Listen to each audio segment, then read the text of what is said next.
মুসুর ডাল বাটার এই রেসিপিটা থাকলে গরম ভাতের সাথে আর অন্য কিছুর প্রয়োজন পড়বে না। মুসুর ডাল বাটার মধ্যে দিয়ে দিলাম পরিমাণ মতো নুন, হলুদ গুঁড়ো, জিরের গুঁড়ো, ধনের গুঁড়ো, শুকনো লঙ্কার গুঁড়ো, আর দিয়েছি আদা, রসুন আর কাঁচা লঙ্কা বাটা। এবারে নিয়ে নিয়েছি চাল কুমড়োর পাতা 3টে। চাল কুমড়োর পাতাগুলোকে ভালো করে এভাবে পরিষ্কার করে নেব। চাল কুমড়োর পাতাগুলোকে পরিষ্কার করে নিয়ে এভাবে হাত দিয়ে একটু নরম করে নেব।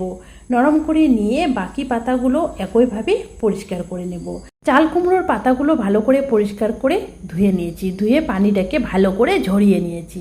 এবারে মুসুর ডাল বাটাটাকে আমি চাল কুমড়োর পাতার মধ্যে ভালো করে লাগিয়ে নেব। দেখেই বুঝতে পারছেন আমি কিভাবে লাগিয়ে নিচ্ছি। দেখো সুন্দরভাবে কিন্তু চাল কুমড়োর পাতাতে মুসুর ডাল বাটাটা লাগিয়ে নিলাম। এবারে ভাঁজ করে নেব। আর ভাঁজ করে নেওয়ার সময় কিন্তু ভাঁজগুলো তো সুন্দরভাবে মুসুর ডাল বাটাটা লাগিয়ে নেব।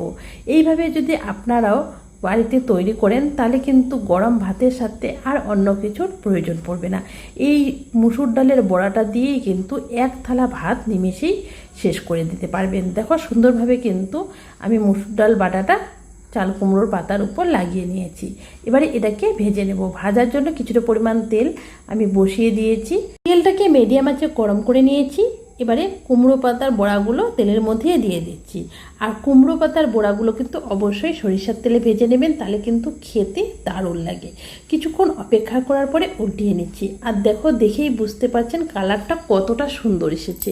উল্টিয়ে পাল্টিয়ে সুন্দরভাবে গোল্ডেন কালার করে ভেজে নিয়েছি।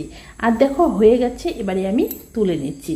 তুলে নিয়ে গরম গরম ভাতের সাথে পরিবেশন করলে খেতে কিন্তু দারুণ লাগে। রেসিপিটি ভালো লাগলে একটা লাইক দিয়ে কমেন্ট করবেন আর বন্ধুদের সাথে